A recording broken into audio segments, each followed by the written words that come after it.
விடுதலை சிறுத்தைகள் எப்போதும் சனாதனிகளுக்கு எதிராகத்தான் இருப்போம். எந்த சூழலிலும் எங்கள் நலம் விருது கருதி சனாதன என்ற வழியை வடிவமைப்பதற்கு ஒருபோதும் இடம் கொடுக்க மாட்டோம்.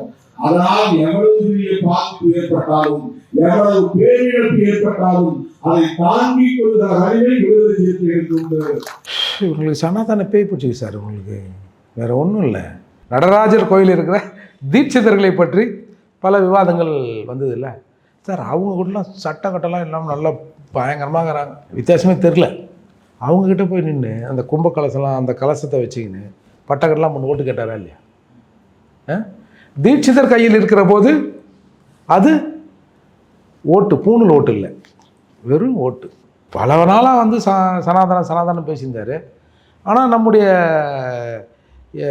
இளைய தளபதியா, அவர் பேர்னா உதயநிதி, சின்ன தளபதியா, அவர் பேசுறது பெரிய சர்ச்சையாச்சுல்ல. எப்பொருள் யார் யார் கேட்கணும், அதில் பாதி மட்டும் எடுத்துக்கணும். அப்படி இருக்கிற போது அவருக்கு அதில் ஒரு வருத்தம். இவ்வளோ நாள் நம்ம பேசுகிறோம், ஒரு பேர் நம்மளை செய்யல, ஓரமாக போய் விளையாடுங்கப்பா அப்படின்னு ஒரு படத்தில் வர மாதிரி அவரை வந்து கடந்து போயின சமூகம் உதயநிதி ஒரு நாள் சொன்ன போது அப்படியே வெகுண்டு இருந்தது. அந்த வருத்தம் அவருக்கு இருக்குதானே செய்யும். உதயநிதிலாம் வந்து வட இந்திய சேனல்லாம் காட்டினீங்க, நானும் எம்மா காத்துறேன், என்னை ஏதாவது ஒரு 2-3 நாளைக்கு நல்லதோ கெட்டதோ என்னை பற்றி பேச வேண்டும் என்ற எண்ணம் உள்ளவர் எங்கள் அண்ணன் திருமாவளவன்.